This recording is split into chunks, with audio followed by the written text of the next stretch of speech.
Alhamdulillah nahmaduhu wa nasta'inuhu wa nastaghfiruh wa na'udzu billahi min shururi anfusina wa sayyiati a'malina man yahdihillahu fala mudilla lahu wa man yudlil fala hadiya lahu. Asyhadu an la ilaha illallah wa asyhadu anna Muhammadan abduhu wa rasuluh. Allahumma shalli ala Muhammad wa ala alihi wa sahbihi ajma'in, amma ba'd.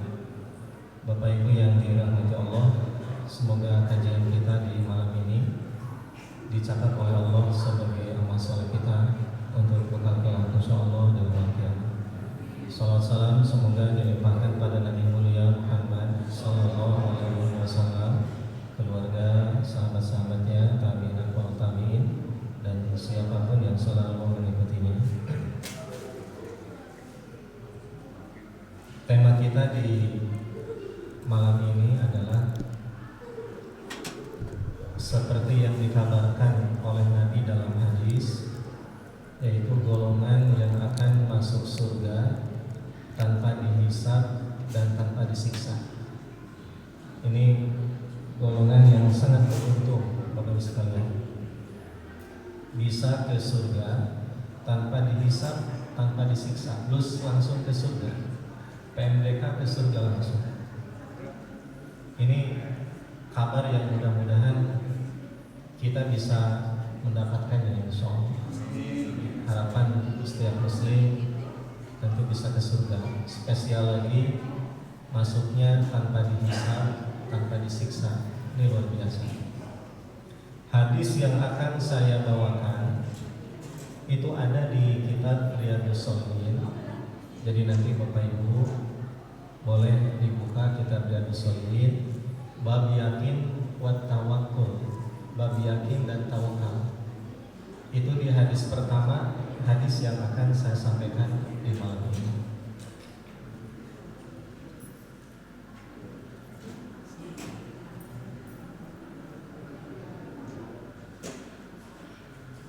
Baik Bapak Ibu sekalian, dalam hadis tersebut saya sampaikan singkat saja.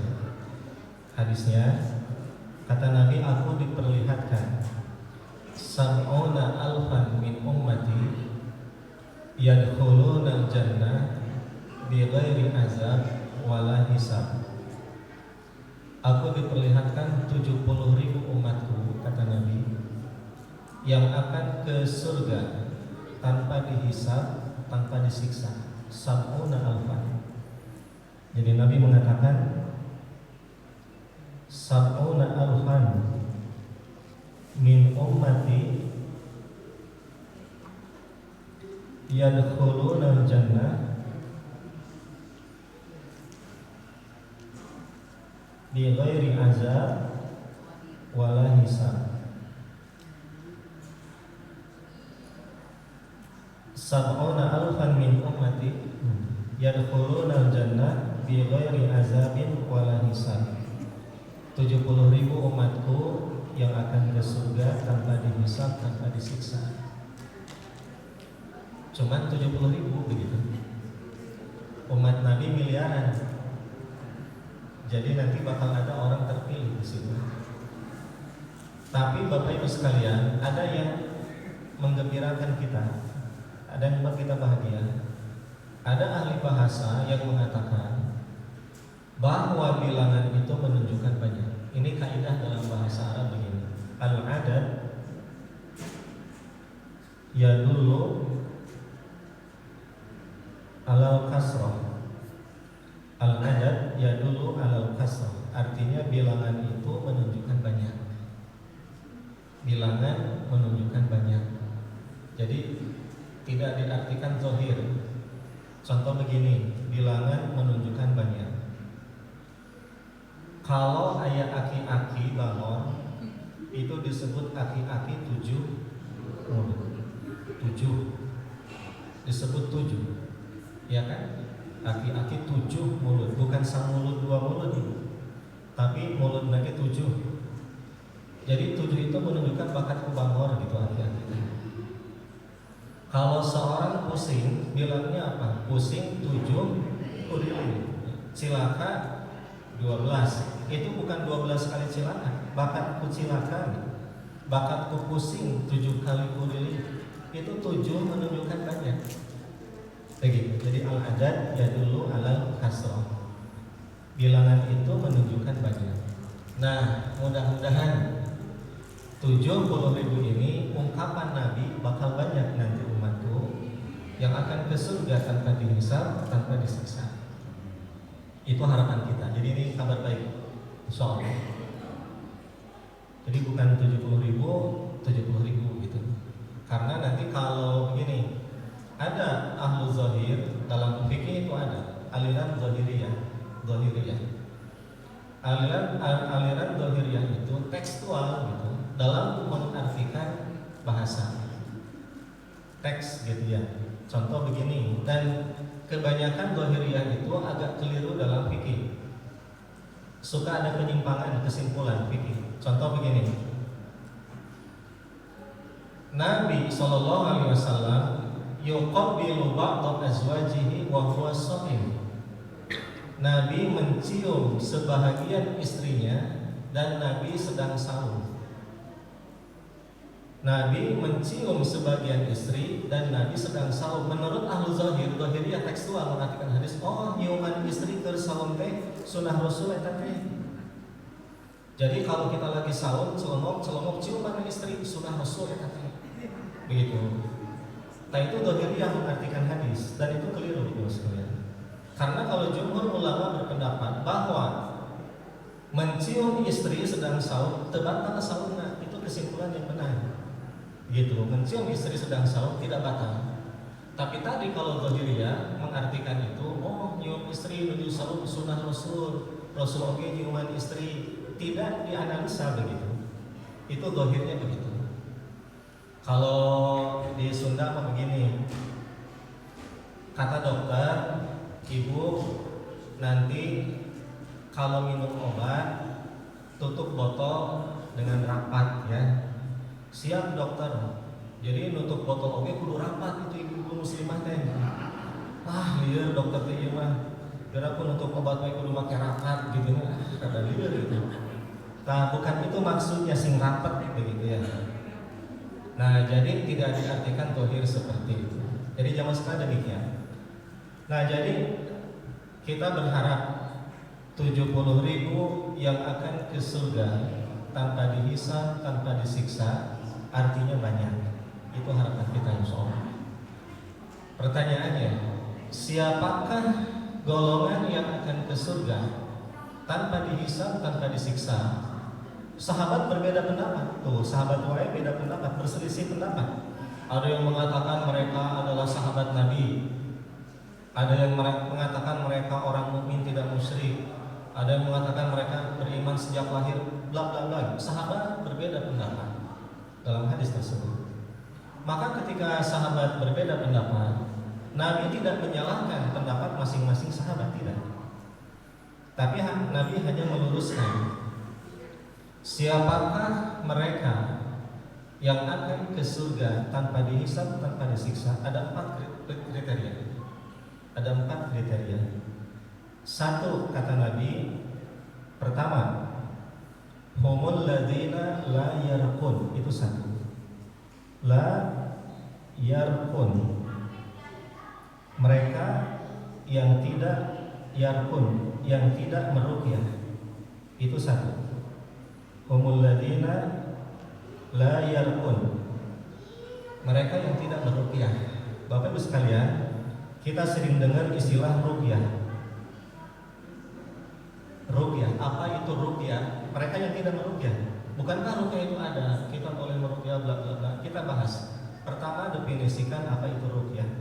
Ruqyah itu dalam kamus artinya bacaan, mantra, jampe-jampe, itu disebut ruqyah. Bacaan-bacaan, begitu. Itu disebut ruqyah. Mantra itu termasuk ruqyah. Jampe-jampe itu bagian dari ruqyah. Baik, jemaah sekalian, para ulama sepakat membagi 2 ruqyah. Ruqyah itu dibagi 2. Pertama ada ruqyah syar'iyah. Ada ruqyah yang masyru' syar'i. Yang kedua ada ruqyah ghair syar'iyah. Ruqyah yang tidak syar'i. Kapan ruqyah itu syar'i? Dan ulama sepakat ruqyah yang masyru'ah atau syariah itu boleh hukumnya. Ya, ruqyah yang syariah itu boleh hukumnya. Baik, sebelum kita bahas ruqyah syariah, kita bedakan apa perbedaan antara ruqyah dengan doa. Jadi nanti ada doa, ada ruqyah. Apa bedanya ruqyah dan doa, jemaah sekalian? Kalau doa itu sifatnya umum, minta kepada Allah sifatnya umum. Minta rizki, minta sehat, minta anak yang soleh dan soleha, minta sakinah, mawaddah, warahmah, minta rahmat Allah, minta hidayah Allah. Semua minta kepada Allah, minta surga, berlindung dari api neraka. Itu doa. Kalau ruqyah itu ada dua sifat, ada dua ruqyah. Pertama, ruqyah itu penyembuhan dari penyakit dengan doa tertentu, bacaan tertentu, penyembuhan. Yang kedua, ruqyah itu penjagaan diri dari godaan syaitan, dari makhluk Allah yang jahat, dari jin, dari syaitan, dari sihir, dari ain. Maka kita meruqyah agar terhindar dari godaan iblis, syaitan. Maka dengan ruqyah. Jadi ruqyah ada dua: penjagaan diri dari makhluk Allah yang jahat, kedua penyembuhan atau kesehatan. Kalau doa umum, jadi itu ruqyah. Karakternya dua. Baik. Kapan ruqyah itu syar'iyah, jemaah sekalian? Kapan ruqyah itu boleh? Bacaan itu boleh, mantra itu boleh. Kapan? Satu, apabila ruqyah itu dari Al-Quran yang Nabi ajarkan. Jadi satu, ruqyah syar'iyah apabila dari Al-Quran yang Nabi ajarkan. Tapi kalau Nabi tidak ajarkan, jangan. Contoh begini. Kata Nabi, la taj'alu buyutakum maqabir. Kalian jangan jadikan rumah kalian seperti kuburan. Fa innal bait alladzi tuqra'u fihi suratul Baqarah la yadkhuluhu syaitan. Rumah yang dibacakan surat Al-Baqarah, syaitan tidak akan masuk ke rumah itu. Baca Al-Baqarah, syaitan tidak akan masuk. Cobaan. Itu Nabi mengatakan demikian. Jadi mohon maaf ya kalau ada rumah yang geeman, rumah yang horor, gitu, rumah yang puringkak bulu punduk mungkin baca Al-Baqarah, gak usah repot. Atau baca Falaq bin Nas, gitu. Kencengin suara kita baca di rumah, insya Allah rumah kita aman. Nah itu ruqyah dari Quran. Nabi disihir oleh orang Yahudi. Allah mengajarkan kepada Nabi ruqyah, bacaan agar Nabi selamat. Baca Falaq bin Nas, qul a'udzu birabbin nas, qul a'udzu birabbil falaq. Itu ruqyah masyru'ah dari Quran yang Nabi ajarkan. Begitu jemaah sekalian. Atau sebelum tidur Nabi mengajarkan baca ayat kursi. Ya. Maka ketika tidur tidak akan ada makhluk Allah yang jahat yang menggodamu, kata Nabi. Baca ayat kursi sebelum tidur. Baca Falaq bin Nas. Sebelumnya wudu dulu. Baca Falaq bin Nas, baca qul huwallahu ahad, baca ayat kursi. Dan sebelumnya wudu, itu sunnah Nabi, wudu. Ibu kalau ngajarin anak atau cucu sebelum tidur, wudu dulu, pipis dulu. Terus pipis dulu, balesan terus kolot naoge dan pipisan, pipis heula. Harusnya wudu dulu gitu. Baru Falaq bin Nas, kemudian ayat kursi dan ada doa lain.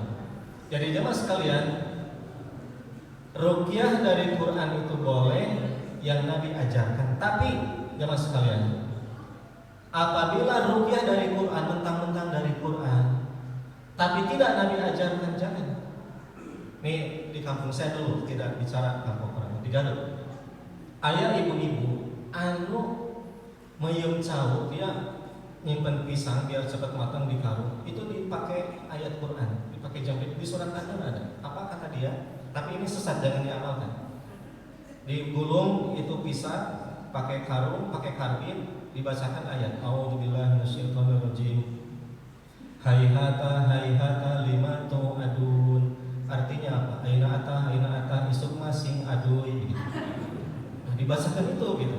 Tapi tolong jangan diamalkan, ini keliru. Tapi ada yang membaca itu gitu ya, dan itu sesat. Itu nggak boleh. Betul itu Quran, betul itu surat An-Nur, tapi dipakai jampi meyeum cau, tidak boleh. Nah, contohnya begitu. Karena nanti Al-Quran itu, Bapak Ibu sekalian, tidak boleh diterjemahkan seperti bahasa Sunda ada istilah kirata, itu nggak boleh. Bahasa agama tidak boleh diterjemah kirata, itu nggak boleh. Kirata dikira-kira siganya. Contoh di Sunda, korsi cokor di sisi, ya kan? Combro oncom di jero, misro amis di jero, naon deui? Cilok aci dicolok, cimol aci digemol, bla bla bla, itu ya. Itu bahasa Sunda sah mah nggak boleh, bahasa silakan banget sah. Tapi bahasa agama paling tidak boleh dikitu-kitu, nggak boleh. Namanya Islam, Isya, subuh, lohor, asar, maghrib, emna, di mana? Ya. Atau namanya takwa, kita sering dengar Ustaz penceramah, takwanya itu tawadu, khofnya qanaah, waunya waro, itu nggak boleh gitu. Takwa mah imtisalu awamiri wajtinabu nawahi, itu saja terjemah yang oleh Nabi terjemahkan. Nggak boleh takwa di bahasa gitu-gitu. Dari mana? Tawadu, bapak-bapak, tawadu karena bawa mobil jeung duit, apalagi itu sesat. Nah, jadi teman sekalian, nggak boleh itu bahasa agama dikira tak seperti diterjemah, dikira-kira siganya tak, itu nggak boleh. Sebab bahasa agama sudah ada definisi tertentu. Nah, kembali tadi ke Quran. Jadi ruqyah dari Al-Quran itu boleh apabila Nabi ajarkan. Kalau tidak Nabi ajarkan, tinggalkan. Itu saja. Jadi kuncinya apabila Nabi ajarkan. Itu Al-Quran. Kapan ruqyah boleh setelah Al-Quran? Apabila ruqyah dari hadis Nabi SAW. Jadi ruqyah syar'iyyah. Yang kedua, apabila ruqyah itu dari hadis yang Nabi ajarkan, dari hadis Nabi. Contoh, apabila Nabi sakit, dalam hadis Muslim, Nabi menyentuh yang sakit dan Nabi baca doa Bismillah, Bismillah, Bismillah 3 kali, ya kan? Allahumma inni a'udzu biqudratika min syarri ma ajidu wa uhadiru 7 kali. Itu ruqyah, doa begitu. Atau kalau Nabi memang orang yang sakit, Nabi selalu berdoa Allahumma rabban nasi adhibil ba'sa asfi anta syafi la shifaa illa shifauka la yughadiru saqama. Meruqyah, ngadoakeun yang sakit. Atau pamannya tahurun la ba'sa insyaallah, ya kan? Alimah sehat, moal naon insyaallah, sehat insyaallah. Itu Nabi. Walaupun orang itu sakitnya parah kalau sekalian, tapi Nabi selalu memberikan motivasi sembuh. Wah, tuh imam mau sehat, padahal ripuh gitu, padahal parah. Jadi jangan ingsianan kalau sakit. Biasa kita sok rada jujur teh, tos barareug, tos karone. Atuh ieu mah tos karone kieu geus barareug. Ieu mah moal alami deui. Biasana nu sok maot. Sing sabar we nya wayahna. Atuh main teh ngadeg deh bagi soal ya we maot isuk teh dari was gitu. Dari gitu-gitu kudu ngalanya. Ieu mah tuh ieu mah tos biasana nu kieu mah wargi abdi di kamari maot nu kieu mah tuh. Nya we maot da soal. Itu nggak boleh jemaah sekalian. Tapi apa yang harus kita bilang? Tahurul la ba'sa insyaallah, sehat insyaallah. Itu sunnahnya di sana. Tahurul la ba'sa insyaallah. Itu bahasanya. Jadi jemaah sekalian, kasih motivasi orang yang sakit, orang yang kadang-kadang mohon maaf sebagian orang memvonis orang itu akan meninggal, yang memvonisnya dulu meninggal, ya kan? Gitu.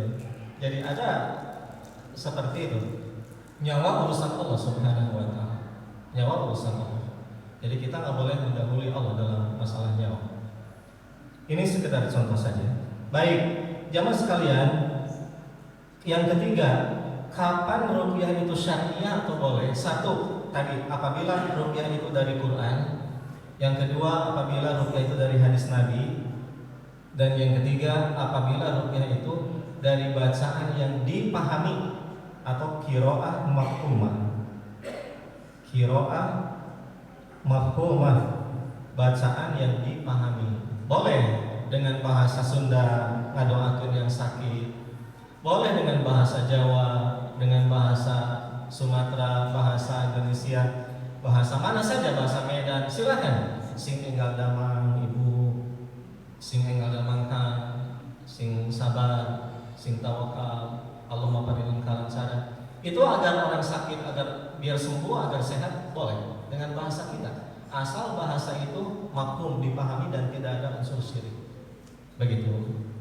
Jadi ruqyah itu boleh apabila dari Quran, apabila dari hadis Nabi, apabila dari bacaan yang dipahami. Jampe-jampe bacaan silakan, Quran, hadis yang dipahami, itu masalah.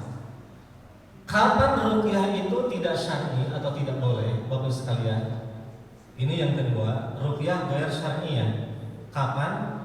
Simple. Apabila bukan dari Quran, apabila bukan dari hadis Nabi, apabila bukan dari bacaan yang dipahami, maka tidak boleh. Bahasa Sunda, bahasa Jawa, bahasa apapun, bacaan mantra tidak dipahami maknanya apa. Dulu waktu saya kecil, orang tua suka ngajampe saya. Jampenya apa? Jampe-jampe harupan, gerak-gerak gerak lompat, gerak sekolah ka unpad, ya kan? Bahkan yang nama teka unpad ka undip seni naon.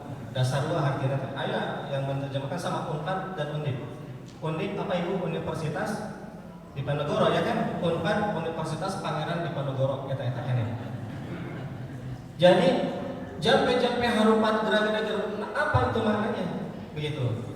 Kan tidak dipahami. Jadi jangan. Nah, nanti Ibu kalau insuna jatuh atau anak kita jatuh, terkedah di jampe harupat gerak lompat gerak sekolah itu sudah tidak zaman. Begitu. Doakan we. Tahurun labasa insyaallah, nah begitu. Itu doa yang benar. Ya. Atau dijampe bismillah Allahumma inni a'udzu biqudratika min syarri ma ajidu wa aqdiru. Titik. Ya. Jadi jampenya bacaannya dengan bacaan yang sahih. Jadi mantra bacaan yang tidak dipahami itu nggak boleh dipakai. Dulu waktu saya kecil, kan biasanya nonton itu bukan sekarang ada Netflix, ada YouTube, ada apa, anak-anak tuh di tape di handphone, di mana, di TV, Android. Dulu mah nonton itu waktu saya kecil di layar tancap, di lapang. Ya baru di payung, baru hujan, disimbut, di sarung, wah pakai jampi segala, nongkrong di dinya, nongkrong di jampi ningali layar tancap atau wayang, ya kan, hiburan di umum dulu itu. Wah, itu dalam sebelum wayang digelar, dia baca mantra agar hujan tidak turun. Mantranya apa? Terang kolentran, silon nompai, nundutan, besar gobang kabuyutan, tikus rukan dadurukan, bla bla apa berikutnya. Cuman itulah mantranya. Terang kolentran, silon nompai, nundutan, besar gobang kabuyutan, tikus rukan dadurukan. Nanti kasih kata lagi. Seperti itu bacaan mantra jampe-jampe agar hujan tidak turun itu nggak boleh sekalian. Sebab itu bukan dari Quran, bukan dari hadis, bukan dari bacaan yang dipahami. Nggak boleh. Ini mah konon kabarnya Presiden Amerika waktu George Bush, bukan sekarang, beda. Dulu waktu George Bush dia ke Bogor datang, ke Bandung nggak mau dia datang. Kasinggung ke mantra orang Sunda. Apa mantranya? Cincang keling, manuk cingkleng, cinoton, bus kakolong, bapak satar bulunong. Kata George Bush, eta urang kakolong cen aduh. Asa nyeri hati ke orang Bandung dihina. Cincang keling, manuk cingkleng, kakolong, bus kakolong apa itu? Manuk cingkleng, cinoton, bus kakolong. Jadi jamaah sekalian, itu bacaan mantra yang tidak boleh dipakai. Kenapa? Sebab itu bukan dari Quran, bukan dari hadis, bukan dari bacaan yang dipahami, itu nggak boleh. Begitu. Baik. Jadi apa yang dimaksud dengan yang akan ke surga itu yang tidak meruqyah? Maksudnya kata para ulama, yang tidak meruqyah dengan ruqyah yang tidak syar'i. Nah, kalau tidak syar'i mereka tidak pernah baca itu. Itu yang akan ke surga tanpa dihisab, tanpa disiksa. Tapi kalau ruqyah syar'i yang dibolehkan menurut agama, itu tidak masalah. Silakan baca ruqyah. Silakan baca doa itu. Asal diajarkan oleh Nabi, ada dalam Quran dan bacaan yang dipahami, tidak masalah. Begitu jemaah sekalian. Itu satu kelompok pertama yang akan ke surga tanpa dihisab, tanpa disiksa, yaitu kembali tadi la yarkun. Itu satu, mereka yang tidak meruqyah. Yang kedua jemaah sekalian, siapakah golongan yang akan ke surga tanpa dihisab, tanpa disiksa menurut Nabi SAW? Dalam hadis itu yang kedua la yastarqun. Ini yang kedua. Mereka yang tidak minta diruqyah, itu golongan yang kedua. humul ladina la yastarqun, mereka yang tidak minta diruqyah. Jadi walaupun ruqyah itu boleh, tapi baiknya Bapak sekalian kita itu tidak minta diruqyah. Baiknya jangan. Jadi bukan haram minta diruqyah, bukan, tapi resikonya kita tidak akan ke surga dihisab tanpa dihisab atau disiksa.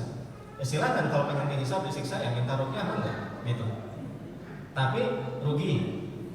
Nah, jadi baiknya Bapak sekalian, Ibu sekalian, kita itu tidak minta diruqyah, baiknya itu. Kenapa? Sebab sunnah Nabi SAW, sunnahnya Nabi biasanya meruqyah diri sendiri. Itu bagusnya demikian. Bagaimana caranya? Tiap hari kita baca Quran.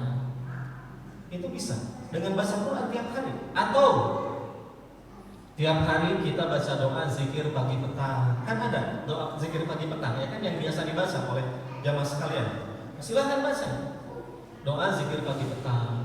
Atau kalau tidak bisa ripuh naon teu apal wae doa zikir pagi petang teh asa pageulieu gitu. Banyak teh, jangan bingung. Tos tiap pagi baca qul a'udzu birabbil falaq, falaq binas trikul. Qul huwallahu ahad, qul a'udzu birabbil falaq, qul a'udzu birabbin nas, pagi sore baca 3 kali masing-masing, jadi ruqyah. Nabi mengajarkan demikian. Tidak akan ada makhluk Allah yang jahat yang menggodamu di waktu pagi sampai petang jika dibaca pagi, dan jika dibaca petang tidak akan ada makhluk Allah yang jahat yang menggodamu sampai pagi gitu. Hanya dengan baca falaq binas, itu hadis sahih. Nah, jadi itu aja baca oleh kita.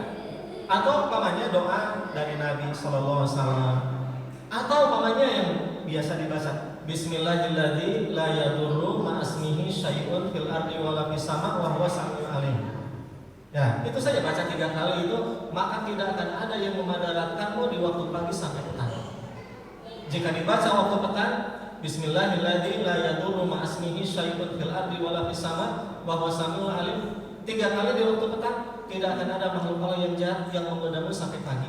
Beres. Jadi sunnahnya Nabi itu meruqyah diri sendiri, ngadoa nyalira, kemudian meruqyah diri sendiri dengan baca Quran. Begitu sunnahnya Bapak sekalian. Nah, jadi bagusnya begitu. Bagaimana kalau hukum minta doa kepada orang lain? Boleh, kan doa bukan ruqyah. Silakan kita didoakan, silakan agar kita sehat, agar kita ibu doakannya abdi, kang doakan, boleh mangga silakan. Kan doa umum, lebih umum dari ruqyah tadi sudah saya jelaskan di awal. Nah, jadi demikian sekalian, baiknya walaupun ruqyah itu boleh, tapi kita tidak minta diruqyah. Jadi siapa golongan yang kedua yang akan ke surga tanpa dihisab, tanpa disiksa? 1, mereka yang tidak meruqyah dengan ruqyah yang tidak syar'i. 2, mereka yang tidak minta diruqyah. Itu golongan yang kedua. Ketiga, Nabi mengatakan wala ya tatoyarun, mereka yang tidak tatoyur. Apa itu tatoyur? Tatoyur dari asal kata toyrun, burung.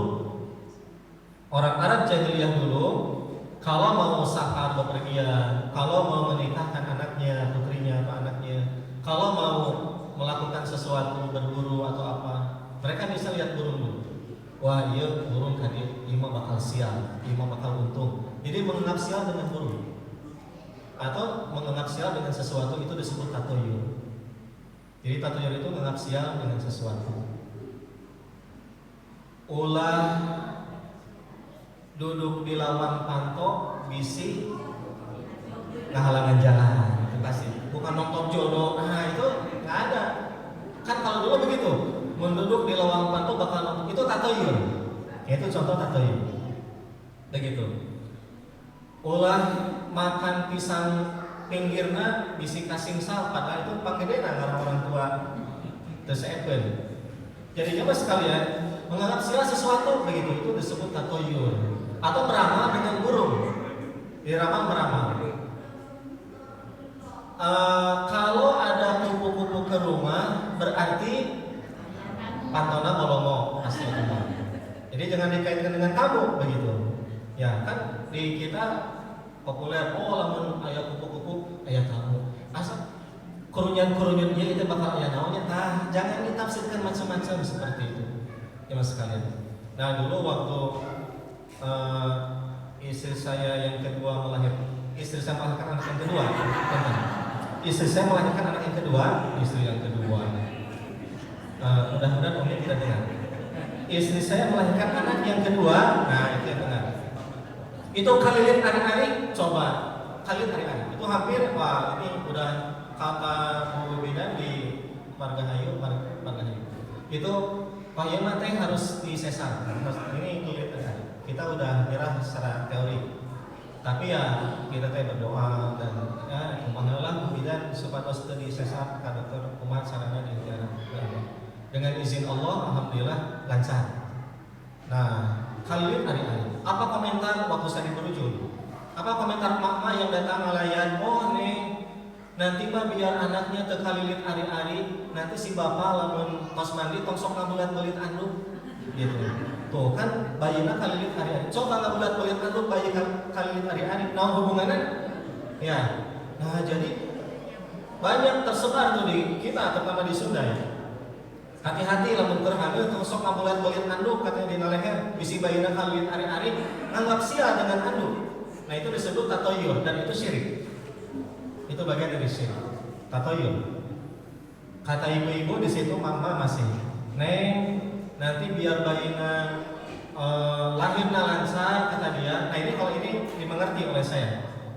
Kata dia kalau bayinya pengen lancar, ngalahirkeun kagolosor, kalau makan jangan di piring. Makannya dipisin kata dia. Kalau bisa tapakuri mau bener ya mah. Kan kalau makan dipisin, bayi nanti begang kurang giji buruk gitu ya. Jadi bayi nanti peot, tapi pas lahir teh lancar ngelusur gitu. Kalau ini mungkin dipahami, itu bukan mustahil. Kata dia, "Neng, biar bayinya nanti henteu leueur teu surat, nanti si bapak tongsok lewat belut." Saya nggak pernah lewat belut ketika istri hamil. Ya, nggak pernah murah, nggak pernah ngusap gitu, nyawa belut nggak pernah. Nah, jadi jemaah sekalian, itu disebut tatoyur, anggap sial dengan sesuatu. Dan di kita masih cukup lumayan. Jadi kalau ada kuncuing bakal ilmu maut gitu ya. Dan rumah saya dengan rumah Pak Dery kan di pinggir makam ya. Kuncuing hampir tiap hari gitu. Jarang maut, padahal kuncuing tiap hari ada. Jadi kalau ada kuncuing bakal ilmu maut katanya, daya maut. Jadi jangan ditafsirkan macam-macam dengan mau aya mau gagap di atas semua bakal aya naon gitu menyangkut nyawa. Itu tatoyur. Itu menganggap sial sesuatu. Atau meramal dengan burung. Meramal. Jangan sekalian, kenapa meramal? Meramal itu bagian dari syirik. Tatoyur itu musyrik. Kenapa? Sebab arti syirik itu kata para ulama, arti syirik. Dulu saya pernah sampaikan sudah lama. Ja'lu ma laisa sababa.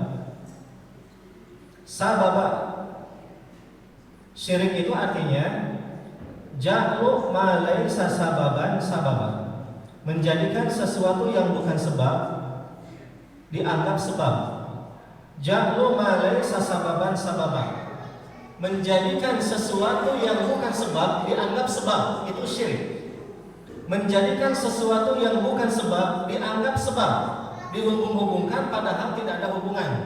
Itu bagian dari syirik. Contoh begini, semenjak saya pakai cincin ini maka usaha saya lancar. Apa hubungannya cincin yang saya pakai dengan usaha yang saya kerjakan? Tidak ada kaitan ya kan? Tapi dihubung-hubungkan. Oh, usaha lancar pedah pakai cincin iyo atau beda cincin. Itu syirik. Tapi kalau orang pakai cincin sekedar hiasan untuk pemanis jari, maka tidak masalah. Jangan diartikan macam-macam aja. Silakan pakai perhiasan, asal jangan diartikan macam-macam. Oh, semenjak saya pakai jam tangan ini, saya jadi macet. Oh, beda atau jam tangan. Jadi macet di jalan. Tidak ada kaitan antara jam tangan dan kemacetan, ya kan? Begitu. Oh, semenjak saya pakai sabuk ini, kolor atau merosot, itu mah nyambung. Dan naon itu mah? Karena ada hubungan. Ya, dipahami itu ya. Karena ada kaitan. Tapi kalau tidak ada kaitan dikait-kaitkan, itu musyrik. Tidak ada kaitan tapi dikait-kaitkan. Tidak ada hubungan tapi dihubung-hubungkan. Kalau rumah tusuk sate bangkrut tak usahana, apa hubungannya? Rumah tusuk sate dengan usaha yang bangkrut, jangan dikait-kaitkan. Gitu. Rata-rata di kita rumah tusuk sate itu laku. wah cilaka ibadah tusuk sate bahaya. Nah kalau dikait-kaitkan padahal tidak ada kaitan, musyrik. Itu syirik. Ja'lu ma laisa sababan sababa, kecuali alasannya rasional, alasannya makul, ada kaitan. Contoh namanya rumah tusuk sate, kalau mobil remnya belum kan langsung ngeglos kadinya kan bahaya. Secara keamanan tusuk sate bahaya karena mobil biasanya kan, atau angin kalau langsung belok kan anginnya ke rumah jadi debu gitu. Mungkin kalau begitu alasannya. Atau biasanya orang kepolisian itu kalau rumah tusuk sate ini bahaya secara keamanan, nanti dipantau oleh orang itu gampang. Dipantau ini rumah kosong atau ada orang, atau ini dipantaunya mudah sehingga mereka menghindari rumah tusuk sate karena dari sisi keamanan. Nah itu saja. Tapi kalau tidak ada keamanan dijamin, aman oleh security, kemudian mobil juga tidak banyak dan aman, nyaman, asri, rindang, maka tidak masalah. Jangan diartikan macam-macam. Begitu. Nah, jadi syirik itu sesuatu yang bukan sebab dianggap sebab, padahal tidak ada kaitan. Ya, anak biar tidak panas di kalungan kalung hitam itu. Kalau dulu waktu saya kecil tuh sering lihat di kampung anak-anak pakai kalung hitam ya kan. Oh marah sehat, marah tuh panas di kalungan, padahal tidak ada kaitan, tidak ada hubungan. Ya, saya dulu pernah ngasih nama waktu saya di kampus, seorang security datang ke saya, Pak, alhamdulillah anak saya lahir, kata dia. Saya alhamdulillah tuh kirim bingah, saya bilang ke satpam itu security itu. Dia bilang, Pak, minta nama buat anak saya. Karena itu 2 minggu sebelum Idul Fitri, ya ini momen Idul Fitri. Laki-laki perempuan Pak anaknya? Dia bilang perempuan Pak Ustaz. Tolong nama yang bagus untuk anak saya. Saya langsung kasih, sudah Pak, namanya Nur Fitri, Cahaya Idul Fitri. Dia senang, wah alhamdulillah, nuhun, udah 2 minggu setelah Idul Fitri kami masuk kuliah. Dan satpam itu datang lagi, bilang ke saya, Ustaz, terjadi nama teh. Kenapa terjadi? Kata di sana, kata para kesepuhan, ya budak panas wae, ya ngaran berat teh sana. Terjadi harus berat teh, untuk kuat dia bayinya, namanya berat kan. Saya bilang, aku mah bapak lah dia, terangkan oleh. Baik, aku mah bapak. Kata dia ini dengan nama anak jadi sakit gitu. Apa hubungannya? Ya banyak. Teman saya dulu diganti namanya kamu berburu lumpung ngaliwat. Iyo anak karena jelek berat gitu. Sehingga perlu diganti orang halus, orang sehat, orang jajah. Apa hubungannya antara nama dengan jajah dengan sehat seorang? Tidak ada kaitan. Jangan dikait-kaitkan. Nah itu disebut tatayur, menganggap sial dengan sesuatu dengan anak. Jadi kepercayaan seperti itu di abad modern seperti ini jangan lagi dilakukan, jangan lagi diyakini. Kalau gitu bakal kecuali kalau ada kaitan. Kecuali kalau ada hubungan, maka tidak masalah. Secara ilmiah ada kaitan, secara ilmiah ada hubungan, secara ilmiah ada korelasinya, ada relevansinya, tidak masalah, silakan diyakini kalau ada hubungan secara ilmiah. Tapi jemaah sekalian, kalau tidak ada kaitan, tidak ada hubungan, jangan sekali dikait-kaitkan, dihubung-hubungkan, karena itu bisa jadi kemusyrikan. Ja'lu ma laisa sababan sababa, menjadikan sesuatu yang bukan sebab dianggap sebab. Begitu. Baik. Jadi yang ketiga, jemaah sekalian, kita kembali ke poin yang ketiga, bahwa yang akan ke surga tanpa dihisab, tanpa disiksa, wala yatatayyarun, mereka yang tidak tatayyur. Yang terakhir, yang keempat, jemaah sekalian, siapakah yang Nabi infokan dalam hadis yang akan ke surga tanpa dihisab, tanpa disiksa? Wa ala rabbihim yatawakkalun, wa ala rabbihim yatawakkalun, mereka yang hanya tawakal kepada Rabb mereka, kepada Allah Subhanahu wa ta'ala, hanya bergantung, hanya tawakal, hanya pasrah, hanya bersandar kepada Allah saja. Jadi mereka tidak pernah bergantung kepada makhluk. Mereka tidak pernah bergantung, berharap kepada siapapun kecuali hanya kepada Allah. Makanya hadis ini disimpan di bab tawakal. Yang jadi pokok adalah tawakal pada Allah. Itu yang utama. Jadi yang utamanya adalah orang yang pasrah, tawakal, bergantung hanya kepada Allah. Jamaah sekalian, para ulama membagi dua tawakal. Jadi at-tawakkul dalam bahasa tauhid, at-tawakkul. Tawakal itu dibagi dua. Pertama, tawakul atau tawakal kepada makhluk. Kedua, tawakal kepada Khalik atau kepada Allah Subhanahu wa taala. Tawakal pada makhluk dibagi dua. Pertama, tawakal pada makhluk yang mati, benda mati atau orang mati, benda mati, orang yang sudah meninggal, benda tidak hidup, itu yang pertama. Yang kedua, tawakal kepada makhluk yang hidup, makhluk hayyun, makhluk yang hidup. Bagaimana hukum tawakal bergantung bersandar kepada makhluk mati atau benda mati? Ulama sepakat jika seseorang bersandar, tawakal, berharap, memohon, meminta pada benda mati, orang yang sudah mati, memohon, meminta kepadanya, tawakal bergantung padanya, syirik akbar, syirik besar. Dalilnya di surat Al-Ahqaf ayat 5 sampai ayat 6 Allah berfirman. Firman Allah, a'udzubillahi minasyaitonirrajim. Wa man adallu mimman yad'u min dunillah man la yastajibu lahu ila yaumil qiyamah wa hum an du'ahim ghafilun. Kata Allah, tidak ada orang yang paling sesat, atau tidak ada orang yang paling sesat, ini kata Allah. Mimman yad'u min dunillah, daripada orang yang meminta bukan kepada Allah, man la yastajibu lahu ila yaumil qiyamah, pada orang mati yang sudah tidak bisa mengijabah sampai hari kiamat. Wa hum an du'aihim ghafilun, dan mereka lalai dari orang yang meminta kepadanya. Dia tidak mendengar, dia tidak melihat, dia tidak tahu orang yang meminta kepada dia. Dan dia tidak bisa mengijabah, mengabulkan doa orang yang meminta kepadanya sebab dia sudah mati. Jadi jemaah sekalian, orang yang sudah meninggal tidak bisa mengabulkan permintaan orang yang datang kepadanya. Sudah meninggal, terus mau tersik malih, ya kan? Mandi juga dimandikan, balik juga dibalikan, ya, masuk ke lubang kuburan dimasukin sama orang yang hidup, begitu. Dia tersik malih dan dia tidak mendengar, dia tidak tahu yang diucapkan yang hidup, dia tidak bisa mengijabah doa. Salah kalau orang minta kepada orang sudah mati. Datang ke kuburan eyang abdi nyuhunkeun jodoh, cek eyang pamajikan kuringnya di kawin batur, pada jodoh kamaneh kumaha. Kalau eyangnya bisa mendengar, cuman sayang eyang tidak bisa mendengar, apalagi mengijabah doa, begitu. Makanya sering sampaikan ke ibu, kalau seandainya ibunya suami ibu meninggal, ini contoh, yang meninggal mau suami dulu atau ibu dulu?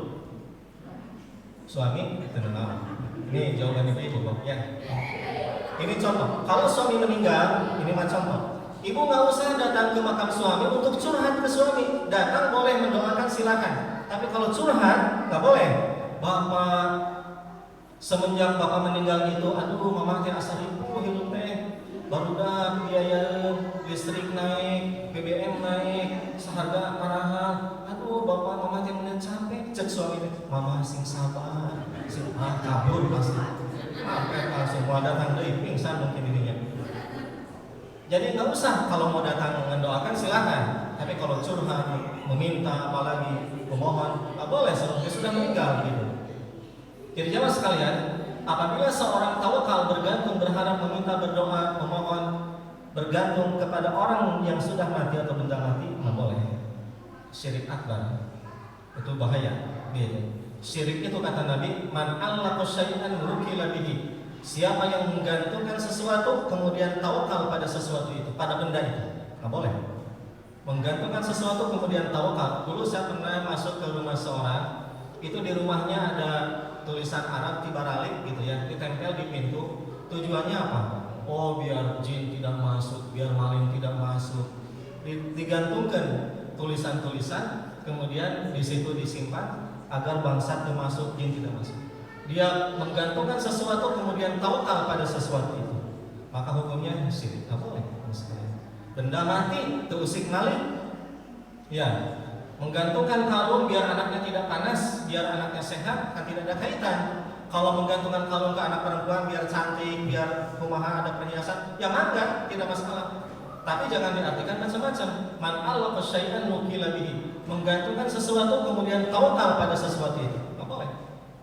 Nah demikian Bapak sekalian, hukum tawakal kepada benda mati. Tidak boleh kita bergantung, berharap, memohon, meminta pada makhluk mati. Kedua, bagaimana hukumnya jika seseorang bergantung, tawakal, berharap, bersandar kepada makhluk hidup? Tenang dah ayah bos, dah ayah perusahaan, tenang dah ayah BPJS, tenang dah ayah BPKB, ya kan? bisa disakolahkeun gitu ya, ngaran pintar. Tenang dah aya. Nah, jadi tenang dengan makhluk, dan makhluk itu hidup dan bisa memberi, Mas sekalian. Bagaimana hukumnya? Ke daya SK kan begitu ya? Tenang dari perusahaan, tenang dari negara. Ya Mas sekalian, kata para ulama tauhid berpendapat bahwa tawakal kepada makhluk dan makhluk itu bisa memberi, tetap hukumnya tidak boleh, dan itu syirik asghar, syirik kecil. Walaupun asghar tapi dosanya besar. Kenapa Mas sekalian? Itu tidak boleh bergantung pada makhluk hidup. Kenapa? Sebab makhluk, kata para ulama, tetap lemah walaupun dia hidup. Lemah. Tenang daya security dulu dihabisi oleh maling, kumaha. Tenang daya saat maut, kumaha. Tenang daya bosnya bangkrut, kumaha.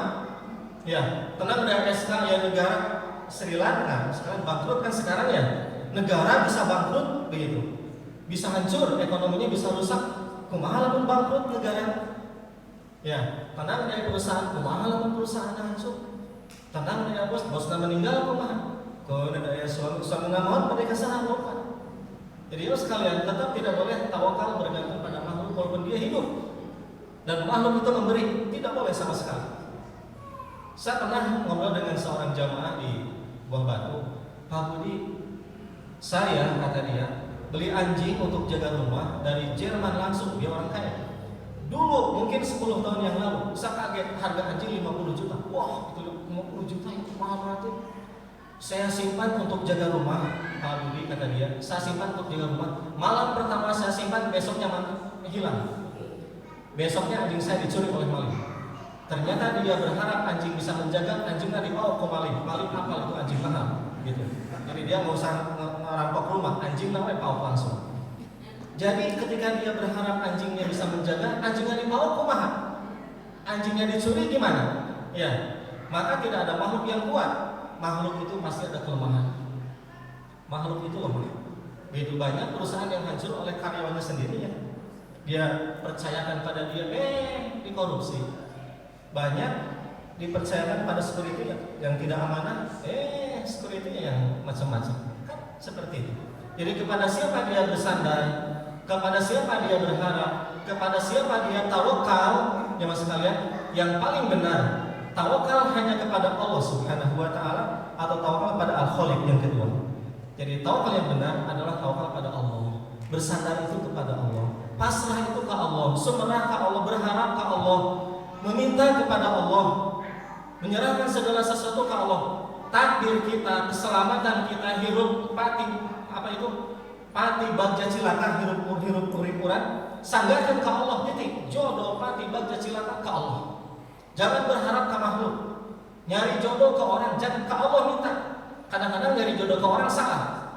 Contoh ini beneran, saya bukan cerita. Ada orang yang minta jodoh ke Ustaz. Ustaz, cariin saya jodoh. Cek Ustaz datang ke majelis taklim saya. Nanti hari itu biasanya akhwat semua. Datanglah jamaah teh muridnya teh ke kajian Ustaz. Kata Ustaz, pilih mana yang antum suka, nanti cirian, bilang ke saya. Di cirian kemudian jadi Ustaz, anu tadi di pintu kerudung ini. Cek Ustaz, istri saya atau taman gitu. Kan bisa salah, ya kan? Cek Ustaz, kalau orang gagal istri saya kermengan hiji-hijina. Jadi jangan sekalian meminta jodoh akibat kecelakaan ke Allah Subhanahu wa taala. Begitu. Jangan berharap kepada makhluk. Jangan berharap pada siapapun. Usaha kita, bisnis kita sanggahkan ke Allah. Udah. Mau mahal BBM, tenang, ayat Allah Subhanahu wa taala. Kata Imam Ibnu Taimiyah, semakin kita yakin ke Allah, maka Allah semakin memberi. Allah yakin ke Allah yang memberi rezeki, jadi. Tapi kalau ragu, aduh, lamun anak saya masantren, rek di paraban naon ke pamajikan maneh. Ya kan begitu kalau dulu tuh.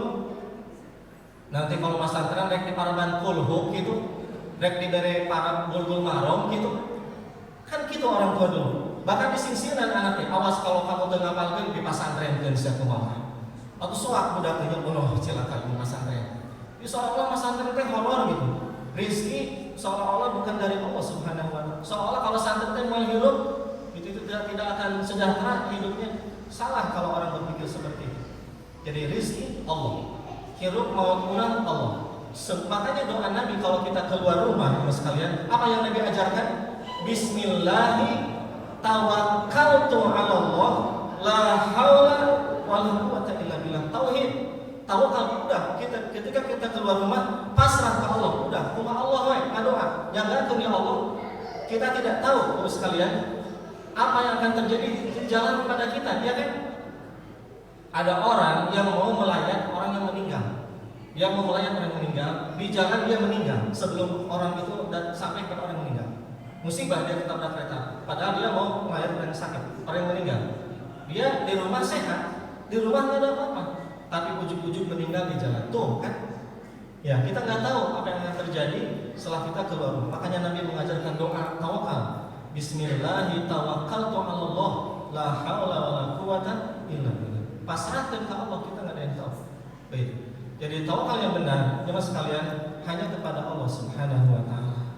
Baik. Tenang hidup. Orang yang beriman itu la khaufun 'alaihim wa la hum yahzanun. Tidak akan ada rasa takut dan sedih hidupnya. Nggak masalah. Banyak orang yang menghadapi punten yang masa tua, kumaha ke geus kolot urang teh nya ribu ekonomi. Kenapa kita bingung? Kenapa kita takut? Kan aya Allah Subhanahu wa taala. Ya, nanti barudak kumaha? Kenapa pikiran barudak? Kan rezeki pas Allah dijamin. Ya, kenapa kita takut? Gitu. Masih banyak orang yang bingung gitu, masalah rezeki, masalah masa depan dan lainnya. Dan itu keliru dalam tauhid. Jadi orang yang akan ke surga tanpa dihisab, tanpa disiksa, mereka yang pasrah hidupnya, tawakal, dan tawakal itu inti dari tauhid. Inti tauhid diantaranya adalah tawakal, menyerahkan segala sesuatu kepada Allah Subhanahu wa taala. Begitu. Makanya kata Allah dalam Al-Qur'an, ini perintah dalam Al-Qur'an, wa 'alallahi fatawakkalu in kuntum mu'minin. Wa 'alallahi fatawakkalu in kuntum mu'minin. Jemaah sekalian, kalau kita lihat analisa secara bahasa, Allah mengatakan wa 'alallahi, dan hanya kepada Allah itu objek didahulukan. Dalam kaidah usuliyah atau kaidah bahasa Arab, taqdimul ma'mul yufidul hasr. Objek didahulukan menunjukkan pembatasan. Hanya begitu. Ketika objek didahulukan, contoh begini. Kita dalam surat Al-Fatihah berdoa, Iyyaka na'budu wa iyyaka nasta'in. Hanya kepadamu ya Allah kami menyembah, hanya kepadamu kami mohon pertolongan. Artinya apa? Tidak ada potensi kecuali hanya kepada Engkau ya Allah kami meminta dan kami menyembah. Redaksinya bukan begini, na'buduka wa nasta'inuka. Ya, bukan objek diakhirkan tapi objek didahulukan. Iyyaka na'budu wa iyyaka nasta'in. Hanya kepada Engkau kami menyembah, hanya kepada Engkau kami mohon pertolongan. Artinya apa? Objek didahulukan menunjukkan hanya. Kami tidak akan menyembah kecuali hanya kepada Engkau. Kami tidak akan meminta pertolongan kecuali hanya kepada Engkau ya Allah. Itu objek didahulukan. Maka perintah tawakal, jemaah sekalian, dalam Al-Qur'an Allah berfirman, wa 'alallahi, dan hanya kepada Allah kalian tawakal. Hanya objek didahulukan. In kuntum mu'minin, jika kalian beriman. Maka jemaah sekalian, orang yang akan ke surga tanpa dihisab, tanpa disiksa adalah orang yang pasrah hidupnya kepada Allah saja. Tak pernah bergantung kepada makhluk, tidak pernah berharap kepada siapapun. Walaupun dia hidup, walaupun dia kaya, walaupun dia benghar, walaupun dia kuat, tidak pernah dia bergantung pada dia sendiri. Tawakalnya dia hanya kepada Allah saja. Terakhir, pertanyaannya, bagaimana cara kita tawakal kepada Allah? Ini poin terakhir. Satu, jemaah sekalian. Jadi bagaimana cara tawakal yang benar kepada Allah? Kita bicara dari awal, kudu tawakal, kudu pasrah, ke Allah kita bersandar. Kumaha caranya? Begitu. Nah ini poin terakhir. Satu, tawakal yang benar kepada Allah pertama adalah dengan berdoa hanya kepada Allah. Itu satu. Berdoa hanya kepada Allah. Apa kata Allah? Banyak perintah berdoa. Ud'uni astajib lakum. Wa idza sa'alaka ibadi anni fa inni qarib ujibu da'wata da'i idza da'an. Jadi yang pertama, minta saja semua keinginan kita, semua kebutuhan kita ke Allah wae. Sok koyong naon? Gampang, minta ke Allah. Gitu. Udah. Ini punten ya, Bapak-bapak. Mungkin kenapa saya dari dulu minta kawin lagi teu dikabulkeun ku Allah. Dan istri geus ngadoa ka Allah agar suamina teu laku deui. Jadi pakuat-pakuat doa kan itu mah. Ya, gitu aja Bu, nggak usah repot sekarang lah. Suami aneh-aneh, macam-macam, kumase, loba reuni, ya, loba aneh. Doakeun we ka Allah, beres tong stres. Doa ya Allah nitip suamiku, jaga dari godaan makhluk yang jahat, jaga dari pelakor dan lain-lain. Beres, terus doa ka Allah. Nggak usah aneh-aneh, nggak usah ibu langsung ke salon, ya, kemudian dibikini ibu tehnya, kemudian ibu teh wah macam-macam terkedah. Kalau menurut saya apa adanya we, ya, terkedah aneh-aneh. Dan anak-anak juga suami jadi rewas atau dan ibu dilulur, dibedak, dinompas, datang teh suami kebel teh aya penampakan di mantau dari mas. Tahu saya apa adanya, ya. Kieu buktina da urang mah kumaha teu bisa ngadoa we ya Allah nitip suami, jaga dari pelakor, jaga beres, dan Allah dijaga selamat insyaallah. Apapun minta Pak jodoh, jangan minta jodoh ke ustaz. Ustaz cariin buat anak saya juga bingung waktu menikahkan anaknya kan, nyariin jodoh kumaha lieu. Nah, kalau saya menentukan jadi nikah pada saat itu, tapi karena bukan saya menentukan, Allah yang menentukan berikutnya anak saya menikah, bukan saya yang menentukan. Jangan minta jodoh ke ustaz juga saya yang jodoh. Ada yang minta ke saya, Pak Budi katanya, tolong cariin, asli saya tidak bohong dosa. Pak Budi tolong cariin yang cantik, yang kuning langsat, yang badannya simpel gempal, yang popol, yang ngisi, yang tidak tua tidak muda, yang pokoknya bodinya dalam pikiran saya mun aya moal ka didinya keunda moal. Rugi atuh saya harusnya dikabaturkeun ya kalau aya gitu. Cuma saya kan enggak bisa karena juga pesannya itu luar biasa. Pak Ustaz tolong cari itu. Nah, ada kriteria kan kali itu. Dina aya tadi moal dikadinya dalam pikiran saya kanaona ya. Minta ke Allah saja kalau minta jodoh. Kan tadi kalau ke Ustaz sok milih sendiri tajam saya. Istri Ustaz juga pilih, silakan kalau begitu. Makanya saya nggak pernah nunjukin ke orang lain. Ke Allah saja kalau minta apapun begitu. Apapun yang kita inginkan, minta ke Allah. Jadi cuma sekalian ada demikian. Jadi yang pertama adalah banyak berdoa, minta kepada Allah, dan doa itu ibadah. Jangan sekali-kali anu kieu wae mah teu kudu ngadoa atau jadi ke urang bisa bahaya. Sombong kita. Doa kita wala takilni ila nafsi tarfata ain, ya kan? Ya Allah jangan sampai aku bersandar pada diriku walaupun setitik, enggak boleh. Merasa diri hebat gitu, merasa di wah, tanjakan libas ke saya mah gampang. Silakan kalau begitu. Digemborkeun ku Allah kumaha? Ya. Kumaha kalau ku Allah digemborkeun silakan. Ieu mah Allah we nya, Allah we ngijina gitu. Jadi tanjakan cetek atau kitu mah kecil, kadek gitu nya si sombong gitu. Karena Allah ban kempes ribu. Adorong. Kalau Allah cuma ban kempes dituntun sampai dah. Ya. Jadi enggak usah. Wala takilni ila nafsi tarfata ain. Jangan bersandar pada diri saya walaupun sedikit. Saya enggak boleh. Waduh, ya ibu tersepuh, jag-jag sepuh atau abdi teh jogging, olahraga, pola pikir sehat. Tapi kalau ibu kuno narempok, geus takdir Allah we. Ibu di Allah. Jadi itu sekalian, yang pertama adalah berdoa. Tawakal yang benar.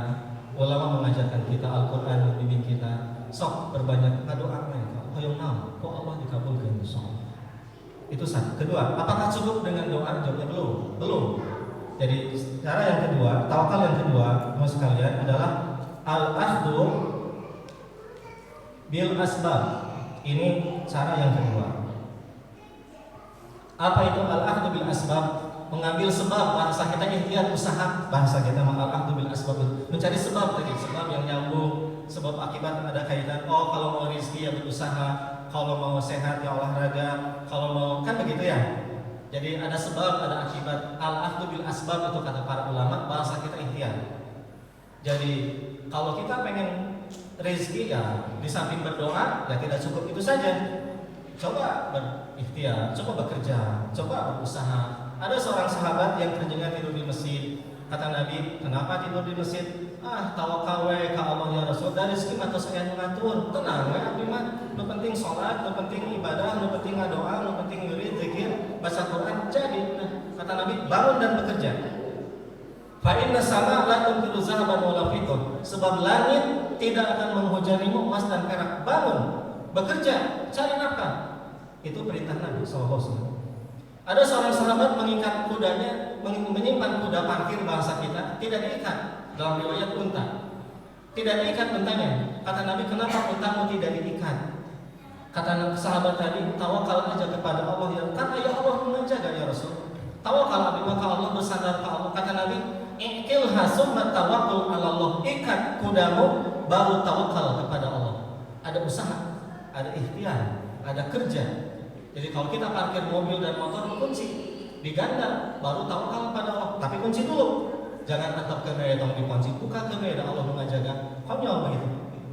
Kalau kita pengen keluar rumah, pengen aman, ya gembok kunci. Udah serahkan pada Allah. Bismillahirrahmanirrahim. La haula wala quwata illa. Gembok dulu, kunci dulu, baru serahkan pada Allah. Kecuali konsep Sikabayan. Kalau kata Sikabayan, kita keluar rumah, biar rumah aman, tak ada maling, ulah dikunci. Justru buka panto, buka jendela, buka gerbang, jajar kena sapatu jeung sendal ngarah dianggap loba tamu. Sikabayan itu. Jajar kena sapatu jeung sendal ngarah dianggap loba tamu, tapi itu sesat Sikabayan. Itu orang Sunda. Ini ada cerita teman cerita waktu saya ngajar di Imarat. Dia pengajian parkir motor di masjid. Kemudian si motor, dia tahu kalau pada Allah gimana caranya motor dikunci, stang dikunci, kemudian belakang dikunci, kemudian rem depan cakram dikunci, tilu depan, tengah, belakang. Dia pengajian. Pas dia ngaji mungkin ada maling yang coba ngambil motornya. Si maling mungkin ada ribu, tilu depan, stang, belakang dikunci. Aduh, kalau bawa boting kunci kata maling. Apa yang dia lakukan? Ditambahkan hiji deui eta mah dina standar ke maling, cepret kunci. Pas teman saya itu beres pengajian, buka di depan, alhamdulillah, kunci stang di belakang. Tapi nah motor teh ngocot keneh wae teh ya naon kata dia. Pas ditingali aya kunci di handap, kumaha mukana ieu lieur kata si bangsat meureun hiji-hiji sia kata dia aya lieur asakeun kumaha. Lieur tah urang yang muka kunci loba-loba teuing kata dia. Paling tidak dia selamat lah gitu ya. Motornya aman. Jadi tawakal itu bukan kumaha Allah we, jagakeun we ka Allah, cukup ngadoa we tidak. Al-akhdhu bil asbab. Innallaha la yughayyiru ma biqaumin hatta yughayyiru ma bi anfusihim. Allah tidak akan merubah keadaan satu kaum kecuali dia mau merubah dirinya sendiri. Tetap Allah yang menentukan. Ikhtiar dia, Allah yang menentukan. Jadi, Bapak Ibu sekalian, ikhtiar, tawakal itu bukan hanya pasrah begitu saja. Doa, bekerja keras, begitu. Ya kalau kita pengen rezeki ya kerja, kalau pengen sehat ya mangga olahraga, jaga pola makan kan begitu ya konsepnya dan lain-lain. Yang ketiga, yang terakhir, urang tehnya tos ngadoa, berusaha ngadoa keras kepada Allah, berusaha maksimal kepada Allah. Nah sudah ngadoa, sudah berusaha, apa yang harus kita lakukan? Yang terakhir pisan, yang sekalian adalah ar-ridho bi qada'illah wa qadarihi.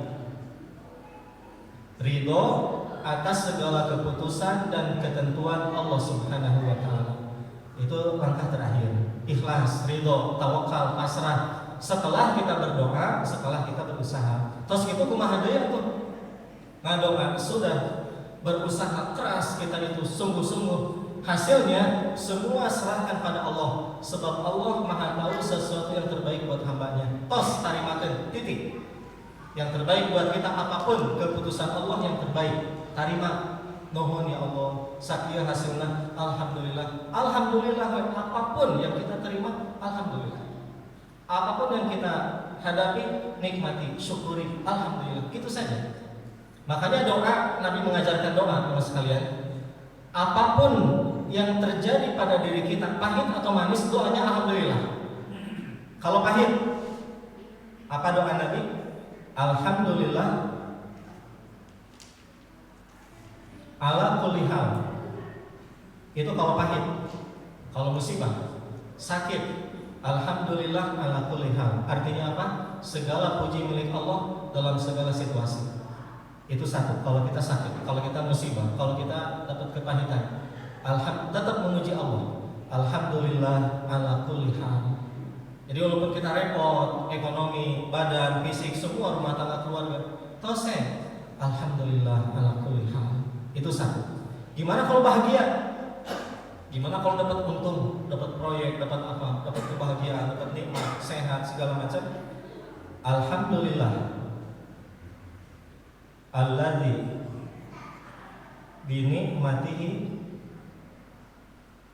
tatimmus shalihat.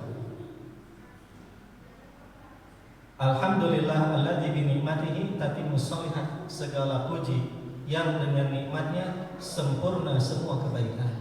Alhamdulillah alladzi binikmatihi tatimmus shalihat. Itu doa kalau kita bahagia. Tapi kalau kita rugi, kita musibah, alhamdulillah ala kulli hal. Jadi semuanya memuji Allah dalam segala situasi. Kata Nabi, ajaban li amril mu'min, aku kagum dengan urusan setiap mukmin. Inna amruhu kulluhu khair. Urusannya semuanya baik. In asabahu sarra fasyakara fa huwa khairul lahu. Jika dia bahagia, bersyukur, baik bagi dia. Apabila dia dapat musibah, sabar, baik juga bagi dia. Baik itu musibah, kebaikan, semuanya baik bagi seorang mukmin. Ketika dia baik, bersyukur, musibah dia sabar, semuanya baik. Maka kata Nabi, aku bangga dan kagum dengan urusan setiap muslim. Jadi jemaah sekalian, semua urusan muslim bagus semuanya. Allah Maha tahu sesuatu yang terbaik buat dia. Kita harus yakin apapun yang kita terima, yang kita jalani dalam hidup ini, semuanya yang terbaik di Allah. Apapun yang kita jalani, yang kita terima, jodoh kita, istri kita, suami kita, anak kita, rumah tangga kita, apa yang kita miliki, kehidupan kita, pekerjaan, semuanya harus diatur yang terbaik di Allah. Jangan melihat orang lain. Allah Maha tahu yang terbaik buat kita. Jangan komplain. Wala tatamannau ma faddalallahu ba'dakum ala ba'd. Jangan berharap rezeki yang Allah berikan pada orang lain. Itu enggak boleh. Semuanya harus diatur, semua harus ada ukuran, semua harus ada takaran masing-masing. Kita ingin takaran orang lain, mau bisa. Kita ingin ukuran orang lain, belum tentu bahagia. Beda ukurannya, beda takaran, beda kebutuhan. Masing-masing pasti harap-harapkan ke Allah. Tinggal syukuri, nikmati. Kita terus berdoa, kita sudah berusaha. Hasilnya itu yang terbaik dari Allah. Allah Maha tahu sesuatu yang terbaik buat kita. Jadi Bapak Ibu sekalian, intinya orang yang akan ke surga tanpa dihisab, tanpa disiksa, orang yang bertauhid. Kalau mantra, doa, ruqyah, macam-macam, tina Quran dari hadis, dari yang Nabi ajarkan. Kedua, dia tidak yastarfun, karena kalau istighfar minta diruqyah, dia tawakal pada orang yang meruqyahnya, nanti kan bahaya, ada unsur syirik nanti. Ketiga, yang tidak tatoyur, tidak meramal, tidak menganggap sia dengan sesuatu, sebab sesuatu telah ditentukan oleh Allah. Dan yang terakhir, yang keempat, orang yang hanya tawakal kepada Allah.